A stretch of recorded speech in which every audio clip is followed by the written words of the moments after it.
there's two injured quarterbacks in Kyler Murray and Brock Purdy right now, both in the NFC West. And we've seen what Mac Jones has done with Purdy being out. Yeah. Purdy has this big fat contract. So does Kyler Murray.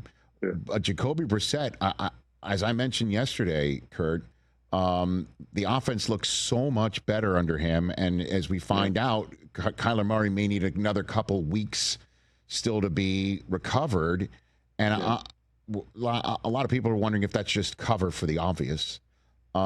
Is, from your estimation, Brissett operating this Drew Petzing offense better than Kyler Murray, Kurt? Well, I mean, yeah, I think you could say better. I mean, I would just say more on schedule and more on time. You know, that's just who Jacoby is. You know, he's always been, a pocket tight passer that plays on time and on schedule. And Kyler, although really good when he's throwing to his number one guy and he knows where he wants to go with football, obviously is a different kind of playmaker when he kind of gets beyond that and wants to create and make the big plays in other ways. And so, when you're looking at in structure and timing and all of that stuff, Jacoby's, playing this offense and playing within this offense better than I think Kyler did. But they're different. And, a lot of it does come down to how you want to play or, feeling like, even though Kyler may not do some of the things Jacoby has done, he does other things that makes their team better or different or special in different ways. And that's the interesting dynamic here is that, yes, it's easy to throw on the tape and say, okay, this looks better. This looks more on schedule. And maybe they've even been, more successful in certain situations than they were with Kyler. But that doesn't automatically mean that this team is better and their offense is better without Kyler Murray and the dynamics that he brings. So it's an interesting, situation when you have two guys, like this situation that play drastically different. And then you talked about the San Francisco situation. Those are two guys that play very similar, in how they're going to play the game. And so comparing the two of them, I think you have to do it in a different way. And obviously there's contracts that come into this. I mean, the Niners just paid Purdy a ton of money, and it's his locker room, or it has been. And I understand these toe injuries take a while to come back, but you're seeing how Mac Jones is playing. And back in the day, Bledsoe, right? Belichick stayed with the hot hand. And so what's your philosophy on all of this? Again, it's all different situations with contracts and when they were paid. And, Kyler got paid a couple of years ago, maybe different in Arizona than it is in San Francisco. But what's just your general sense on this subject matter? Kurt? Yeah, obviously tough because I ended up getting my job because of an injury to Trent Green. And I think the one different caveat to that was, Trent was a season-ending injury. And so I had an entire season body of work, and we obviously won the Super Bowl that year. And so I think there can be situations like that with a prolonged body of work.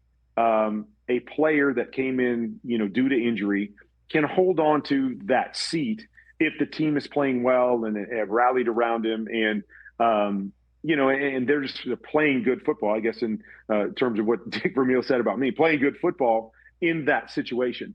But I also think that it's easy for us to see a change in an offense when a guy goes in and automatically think, oh, that guy's just as good, or that guy's that gives us the best opportunity to win. And the coaching staff and people in the building go, well, we can't forget about this playmaking aspect or this thing that Brock does different or that Kyler does different. And the reasons why we paid these guys, I know it's easy to forget that when the other guy goes in and you win or his stats are pretty good. But that to me is always the element when it comes back to that time. I think ultimately it should come down to who's the best guy for the job? Like, who's the guy that gives us the best chance that we believe is the best player in this situation, and we should play them. I've always felt that doesn't matter, what situation you're in or where you're drafted or how much money you make. The one thing that I always thought was the beauty of sports was, if you found yourself in a situation where it was true competition, where it was, hey, these are the guys that we have, the best player will play. regardless.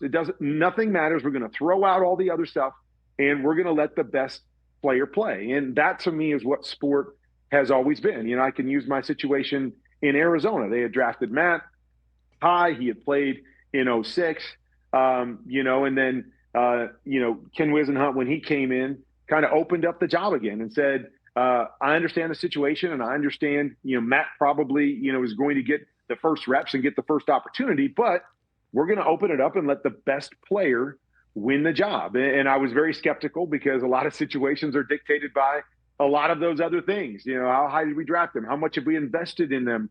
But he stuck true to his word and said, Kurt, you're the better player at this stage in your career. We're going to have you start. And it, that meant a lot to me, and obviously meant a lot to my career to be able to be inserted back into that situation. And so normally I would say you don't lose your job because of injury. If you suffer a short-term injury and you were the guy before that earned the job, you deserve the right to be placed back in there and, quote unquote, lose the job, in those situations.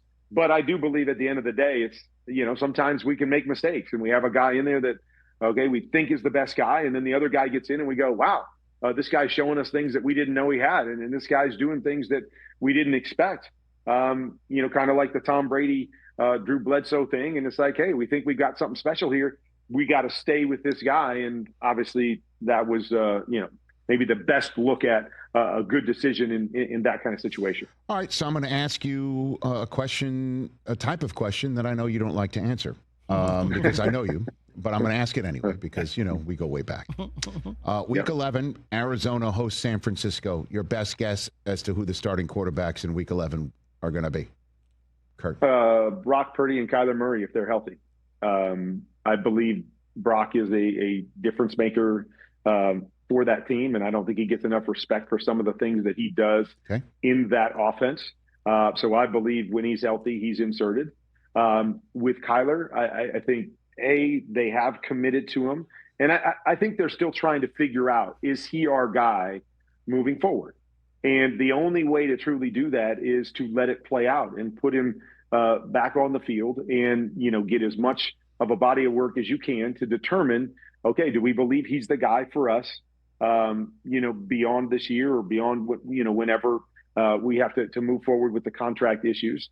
Or do we think we need to go a different direction, that it's played out here in Arizona and we need to make another move? And so, although different situations, I think, with where the two teams are with their quarterbacks, I do believe when they're both healthy, they should be reinserted and, and move forward from there.